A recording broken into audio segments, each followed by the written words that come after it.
Yoon Jae-Won had not survived 38 years in his world by leaving debts unpaid. A blood debt was not sentiment, it was structure. It was older than money and heavier than law, and it operated on a single principle: the one who gave could not be ignored.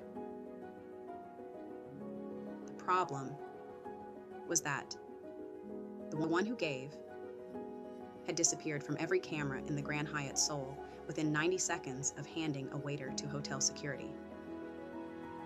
Sung-hyun had spent most of the night confirming it.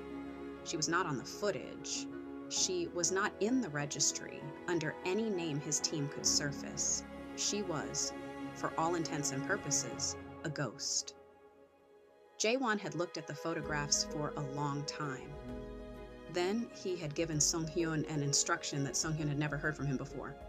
Not find her. He gave that order too, but first before that, he said, send flowers.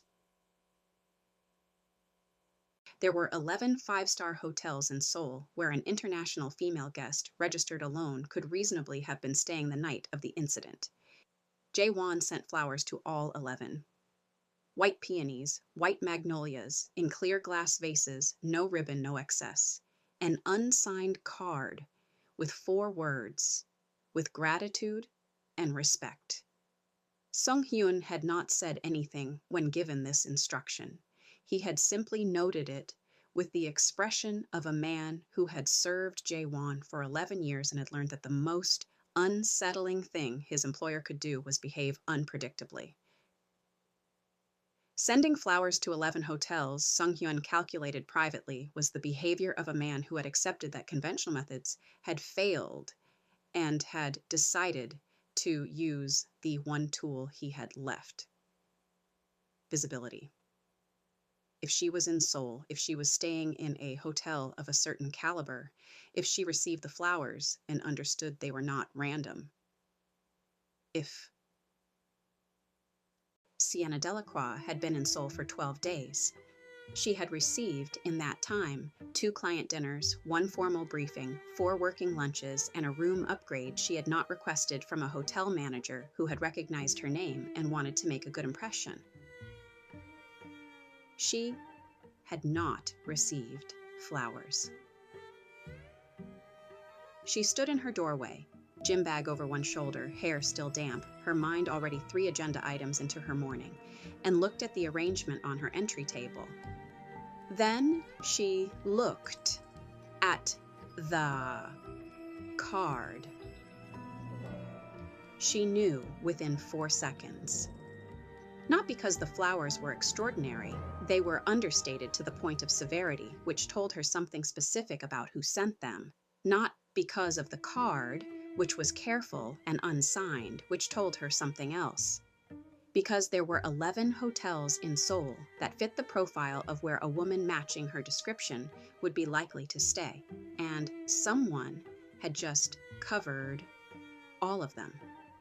Methodical, resourced, unwilling to accept a closed door. She sat with the card for exactly the amount of time it took her to decide what to do about it. Then she went to shower, dress, and eat breakfast. When she came back, she called the front desk and asked for a note card and an envelope. She wrote it in 2 minutes. She had, by conservative estimate, written 300,000 words in her professional career: diagnostic reports, board presentations, published academic work, consulting frameworks that had been adopted by organizations on 3 continents. She was not a woman who labored over language. She wrote in a hand that was precise and slightly left slanted, a remnant of the ambidextrous exercises her father had given her as a child, when he decided that a girl who could use both hands equally was a girl who was harder to catch off guard. Your gratitude is unnecessary. The situation required a response, and I provided one. I would note, however, that your security detail requires significant retraining. The lapse at the bar was visible from my position across the room before the situation developed. I am available to provide a written assessment if that would be of use. S. Delacroix If this story is finding you, subscribe to Dark Magnolia Stories. Every episode of Whiskey and War drops here in full on this channel. Hit subscribe, hit the bell, so the next chapter finds you the moment it arrives. Now, let's get back to it. She sealed the envelope. She addressed it to the hotel's concierge with instructions to identify the suite from which an arrangement of white peonies and magnolias had been dispatched that morning, and to return both the flowers and the enclosed note to that guest. She handed the sealed envelope along with the vase to the bellman who arrived at her door. Then she picked up her briefing folder and walked to her 9 o'clock. Sienna had been hired by Hanryeo Group to address what the chairman had described in their initial engagement call as a leadership alignment challenge. In her experience, leadership alignment challenge meant one of three things. The organization had hired the wrong people for the wrong roles, the right people were being systematically silenced, or the person at the top was the problem and no one was willing to say it yet. She had been inside the building for 40 minutes, and she already knew which one it was. She had scheduled 12 interviews across 9 hours. The first two told her about the organization's stated values. The third told her about its actual ones. By the fifth, she had identified the person in the building who was most afraid, most perceptive, and most likely to tell her the truth if she asked the right question in the right room with no one else present. She added a name to her private notes. In the 9th interview, a senior executive referenced a name in passing. Offhand explanatory, the way people mention things they have long since stopped noticing the weight of. 3 people in the room made the same expression. It was not fear exactly. It was the controlled absence of a reaction, the specific blank steadiness of people who had learned somewhere along the way that certain names were not responded to out loud. Sienna wrote nothing in the shared document. In her private notes, she added a new column. The flowers reached his suite before 11. One was in the middle of a call, a situation in the Busan office that required his attention and could not be delegated, when his assistant placed the vase and the envelope on the credenza without interrupting him. He crossed to the credenza. He looked at the flowers for a moment. His flowers returned with the same precision with which they'd been sent, and then he opened the envelope. He read it once. He set it on the credenza. Combs picked it up and read it again. Your security detail requires significant retraining. Not, thank you, not. I appreciate the gesture, but it was unnecessary. Not any of the graceful deflection that people offered when they wanted to close a door with the appearance of courtesy. She had returned the flowers. She had provided a professional assessment. She had offered a deliverable. He read the note a 3rd time, then a 4th. The handwriting was precise and slightly left slanted. He noticed.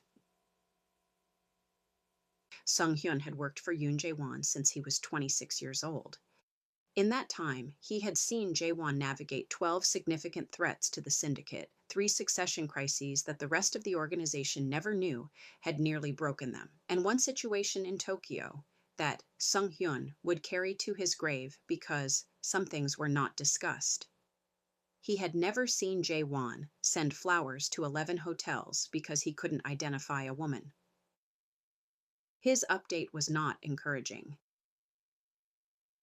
The woman's identity remained unconfirmed. She was not visible on any security footage of value. She had not registered at any of the 11 hotels under a name that corresponded to the profile his team had built from fragments. The jawline, the tattoo, the gun, the dress, the way she had moved through hotel security as though she had done it before. Sung Hyun presented this information without editorializing. He was deeply skeptical of the entire situation. He did not say so. What he said was, one of the 11 hotels has returned the delivery with a note. Jae-Won had already told him about the note. What Sung Hyun was actually communicating, in the manner of a man who had learned to say everything he needed to say in the spaces between his words, was, "She was real. She received them. She responded." Jae-Won said, "Yes." That was all. He did not keep things on his walls. This was not sentiment. His workspace was a functional environment, and objects that served no operational function did not belong in it. This was a principle he had applied consistently for the entirety of his professional life. The note card served an operational function. It was evidence of contact, evidence of intent, evidence that the woman from the bar had received the flowers, had understood their meaning, and had chosen to respond with a professional assessment and an offer of continued communication rather than silence. It was evidence. He told himself this while he pinned it to the wall. He told himself this while he stood back and looked at it. He told himself this when Sung-hyun appeared in the doorway, registered the note card's new position without comment, and moved on. If Sung-hyun had a thought about this, he kept it entirely to himself. He was, in this as in most things, a professional.